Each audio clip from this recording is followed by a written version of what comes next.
Ayun mga ka-viewers, magandang maulang maaraw sa ating lahat. Yan. Mayroon po nagbibigay ng ayuda kailangan kapitan.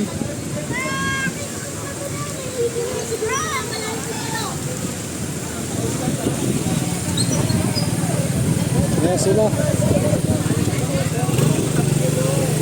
Ayun. May bigas, may itlog. Kasali tayo dyan. Tip. Kasali. Lahat. Ayan mga viewers, kasi maulan ang ano natin, bagyo natin sunod-sunod. May 5 kilong bigas, tsaka itlog. Ang ulam. Ito yung bahay ni Tap.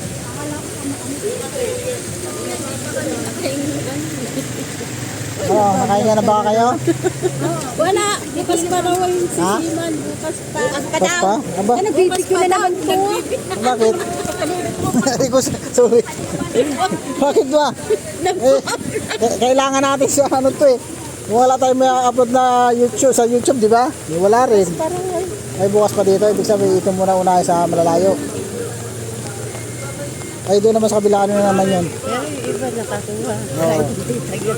Ay doon naman sa iba, ano naman yun doon sa loob? Ha?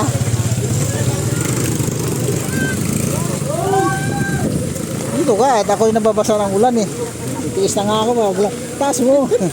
Ayun mga viewers ng ating nabasa na ang cellphone ko. Bukas pa daw sisiman, bukas pa. Dito Ano lang tayo. lang daw yan, topside saka breakwater. Oo. Ilang kilong bigas bigayan? Hindi ko alam.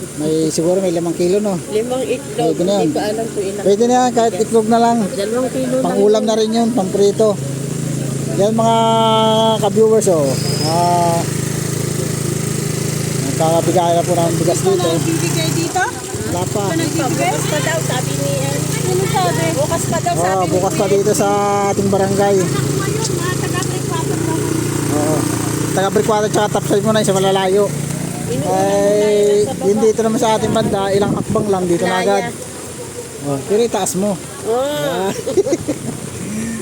Ayan. Ay, malaking bagay na rin yan. Diba? Tama. Si, Ano rin yan? tulad ako, hindi ako makapaghanap buhay, sira yung aking gamit. Sabi nga, hindi makapaghanap. Ay, doon naman sa loob, ano naman Isang yun? linggo nang walang pasok. Ano naman yun sa loob?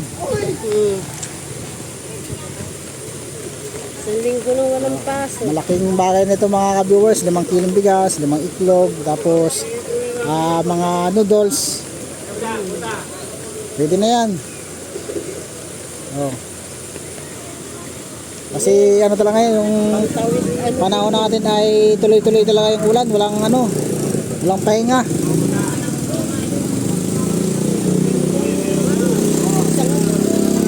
Kaya nga eh, sunod walang pahinga yung ulan eh.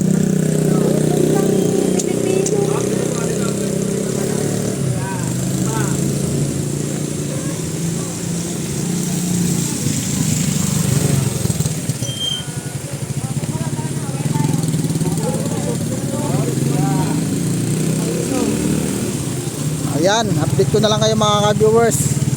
Kahit pa paano, mayroon tayong na-vlog dito sa ating barangay. Sila, mga nagbibigay.